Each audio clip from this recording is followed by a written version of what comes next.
I am Karen, a single woman working at a chemical company in the countryside. When people hear chemical, they are often surprised that I am a woman. However, I have been good at chemistry since I was young and even got a hazardous materials license in high school. I love my current job and continue to enjoy it.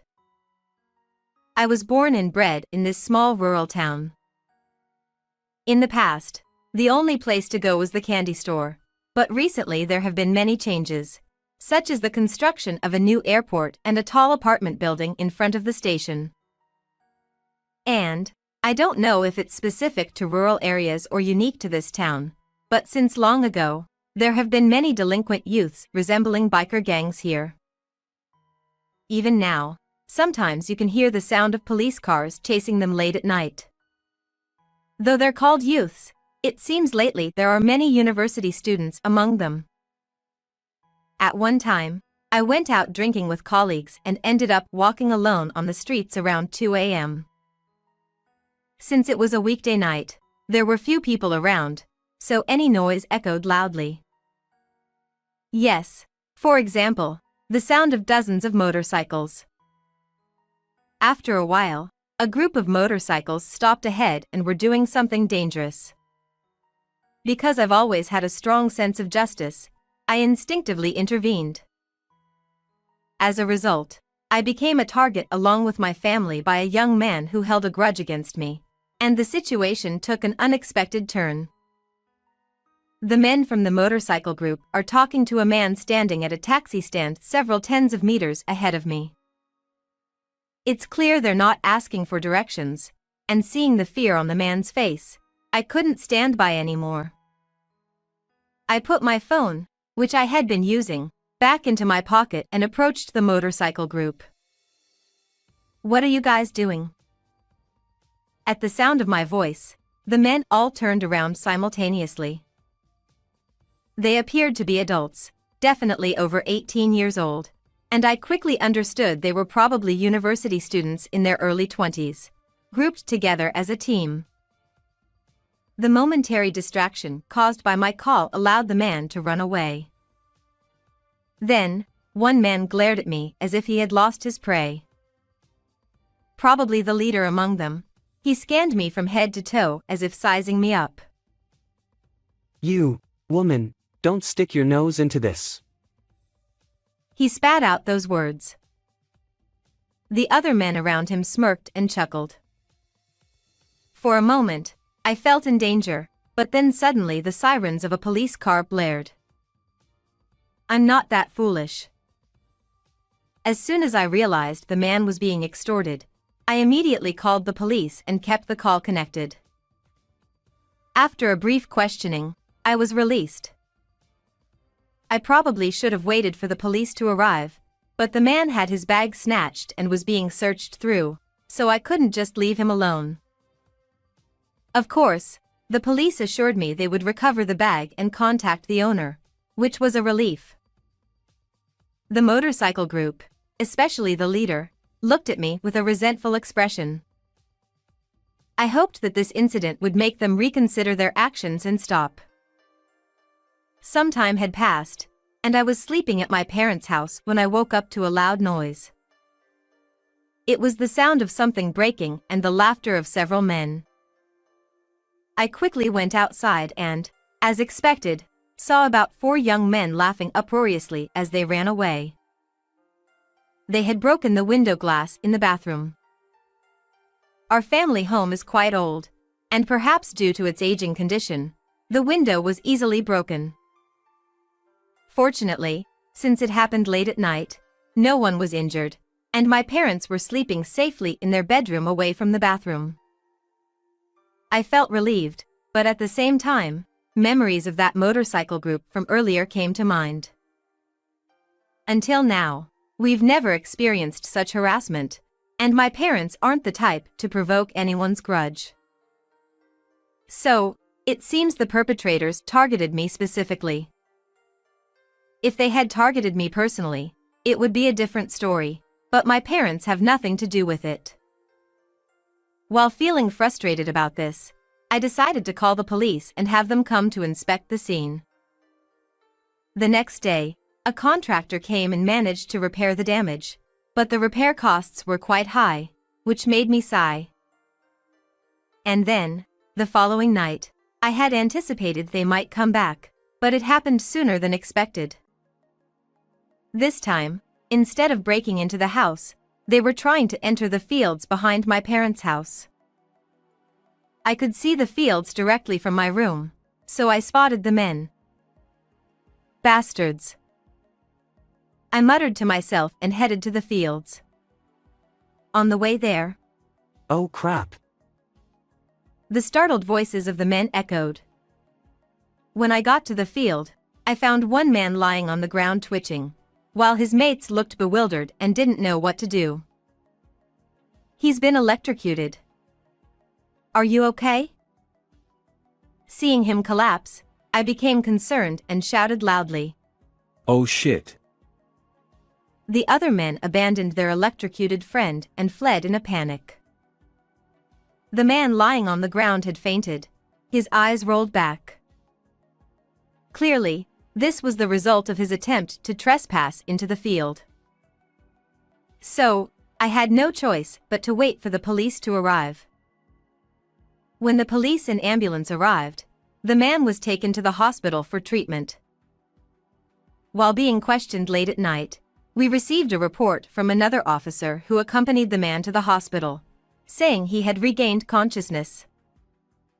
According to the officer, the man harbored a grudge because I had called the police on him previously, resulting in him being taken into custody and suspended from university for 2 weeks. The man himself had a motorcycle license, but some of his companions did not, and others were driving under the influence of alcohol.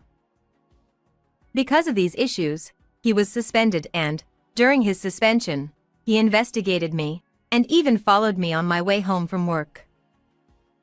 He confessed that upon discovering my parents grow high-end fruits in their field, he broke the window glass and attempted to steal the fruits to teach me a lesson. I sighed in disbelief at the absurd reason but never expected to be followed on my way home from work. Our nearest station only has a few people getting off in the evening, and there's only one entrance. So, if he ambushed and watched people coming out, he could immediately find me. I couldn't believe he would go to such lengths out of spite after facing consequences for his own wrongdoing. However, a few days after the incident, the man showed up at my house with his parents in tow. I expected him to apologize for breaking the window glass and trespassing, but instead, he made a shocking demand. Without any warning, the doorbell rang at my house. When I answered, I saw the leader from that incident standing there with his parents, all looking fierce. Confused about what was happening, the parents said, "You electrocuted our son. That's assault. We're demanding compensation." They caused a commotion. Huh? Wait, don't you know anything about what happened? Upon saying that, the parents briefly showed a puzzled expression. However, they immediately blamed me and the situation returned to how it was. Taken aback, I looked at the man. He laughed through his nose and sneered at me, sticking his tongue out. Apparently, when questioned by his parents about the suspension and the police contacting them, I was called a thief and pushed to an electric fence when I just wanted to buy fruits. Before that, I was just riding with friends, but we were called a motorcycle gang and reported to the police. He explained with nonsense. If I were his parent, I would realize it's odd to be suspended for 2 weeks, by being reported mistakenly. However, these parents, who clearly favor their son, seem to blindly believe his story. They've already hired a lawyer and are demanding an absurd $30,000 in compensation. The figure lacks any rational basis, and it's even questionable whether they've actually hired a lawyer. As I frowned and glared at the mother and son, the mother unexpectedly slapped me. If you don't pay, we'll take you to court. Just so you know, my grandfather is a well-known politician, And people like you from the countryside can be dealt with in an instant. She smirked proudly. My family and I should be the victim in this case. Why are we subjected to such mistreatment? There's a saying, like father, like son, which perfectly describes this parent and child. Perhaps, the parents had no common sense, so the child became like them. Let's strike a hard blow to this family, who boast rudely by taking advantage of the power of their politician grandfather. Well, prepare yourself. I won't hold back anymore. Rubbing my slapped cheek, I said, Wow, this is quite swollen, isn't it? Isn't this assault? Huh? I was just giving back the pain my son received, that's all. The mother retorted angrily with her face turned red. I don't see how it's fair that I should suffer the consequences of your son's actions when he got caught on that fence to begin with. Just so you know, it's your son's fault for getting caught on that fence, and he was trying to break into the fields to steal fruits. So why should I be the one to be blamed here? I said so. But, the parents still believed their son. Especially the mother. She refused to listen to anything I said. So, I invited them into the house to show them something. What I had to show them was footage from the time of the incident. The reason I had such footage is because my parents' house actually has many security cameras installed. My parents grow high-quality fruits for a living. Our fields were vandalized by thieves in the past, so we installed security cameras around the house and in the fields, as well as electric fences. I explained while showing them the footage of the day when those men attempted to trespass into our fields. Upon seeing the footage, even the parents couldn't deny the truth and got frozen. The man's expressions grew increasingly stern. Ignoring them, I showed them the footage from a few days before that day. This footage is from when we had a window in our bathroom broken. It's just a few days before your son got electrocuted, isn't it? Look, your son's face is clearly captured in the video. We were planning to claim the repair costs for this incident as well, so I'm glad you visited us here. I said with a sarcastic tone and chuckled, and then his parents started trembling. I thought they would finally realize their son's wrongdoing and scold him, but it didn't happen. Carrying such a strong current that can make people pass out is attempted murder. Then the son, who had been silent until then, chimed in. Yeah. It hurt like hell. If I hadn't been taken to the hospital, I might have died right there, he said dramatically. Upon seeing this, his parents hugged him tightly. Leader's mother, you must have been scared. They comforted him with these words. I was thinking about what rubbish sketch I was witnessing. That fence is merely for keeping animals away. Even if it carries current, it just crackles a bit loudly and it's not strong enough to cause a human to faint. As I calmly explained this, they got frozen. Actually, the doctor who examined him mentioned that he likely fainted due to the shock of the electricity, causing his brain to create a false sense that he got a high-voltage electricity. After being taken to the hospital, he didn't require significant treatment and woke up on his own.